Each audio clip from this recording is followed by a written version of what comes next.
They say that raising children is the greatest responsibility a person will ever carry.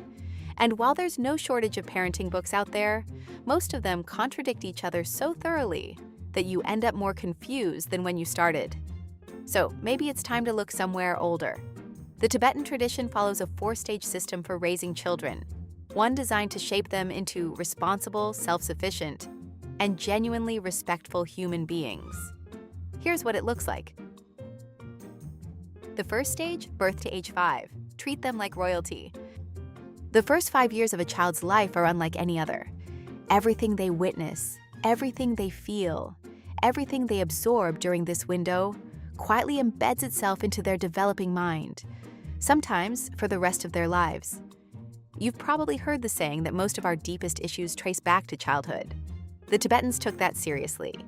During this stage, the approach is simple but counterintuitive. Treat your child like a little king or queen. Don't restrict them unnecessarily. Don't punish them. Don't make them feel afraid of the world around them. At this age, children are pure curiosity. They want to touch everything, taste everything, explore everything. And they should. They don't yet have the experience or the rational thinking to make calculated decisions, which means when they do something dangerous or wrong, the answer isn't fear or punishment. It's gentle redirection. Shift their attention. Speak to them in the language they understand best at this stage, which is emotion. This approach builds something precious, healthy self-respect. Not arrogance, not entitlement, but a quiet, unshakable sense that they have the right to be exactly who they are.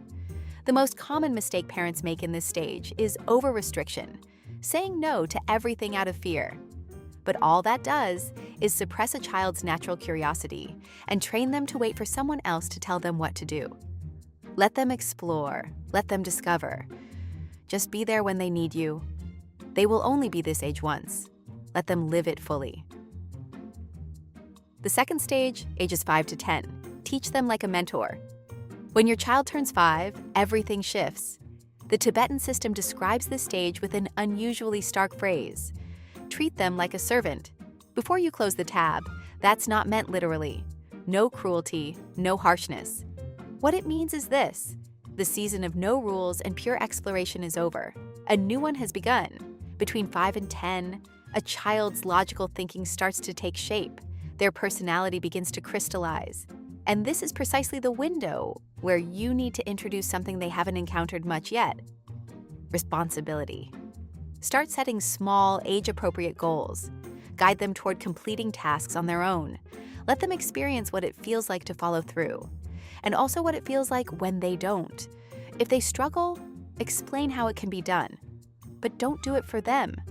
That last part is everything. A parent who always swoops in and fixes things is quietly teaching their child that they aren't capable.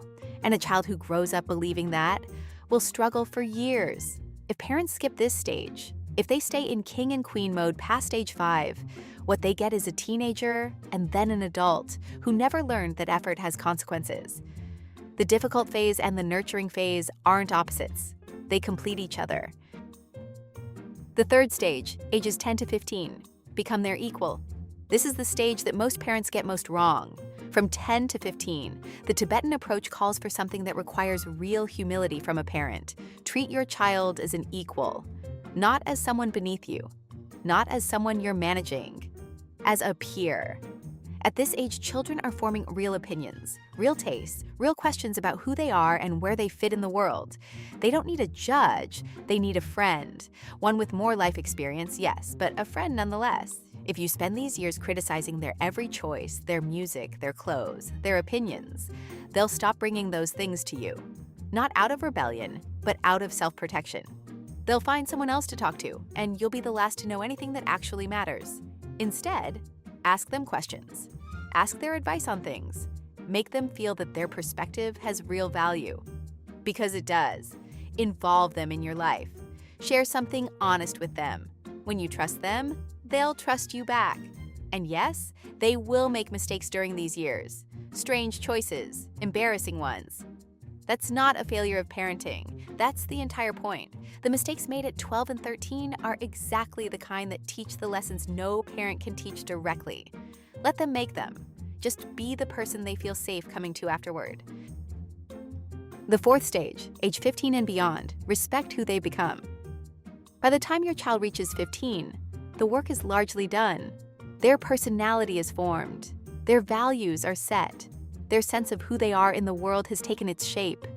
And what the Tibetan tradition calls for in this final stage is perhaps the most mature thing a parent can do. Respect them as an individual. You can still offer advice, but the time for teaching in the traditional sense has passed. This is the season of witnessing, of stepping back and seeing the person your child has become as a result of everything that came before. The freedom of the early years, the discipline of the middle ones, the friendship of the difficult ones.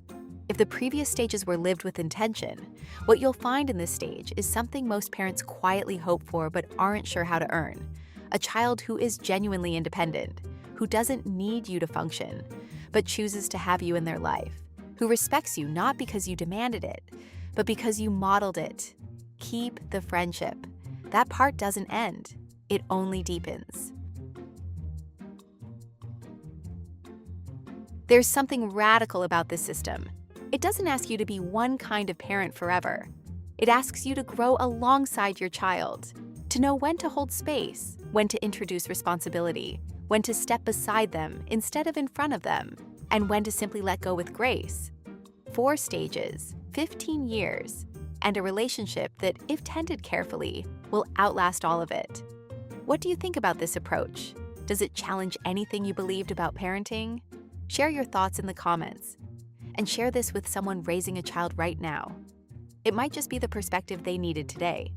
Subscribe if you haven't already, and stay with us for more.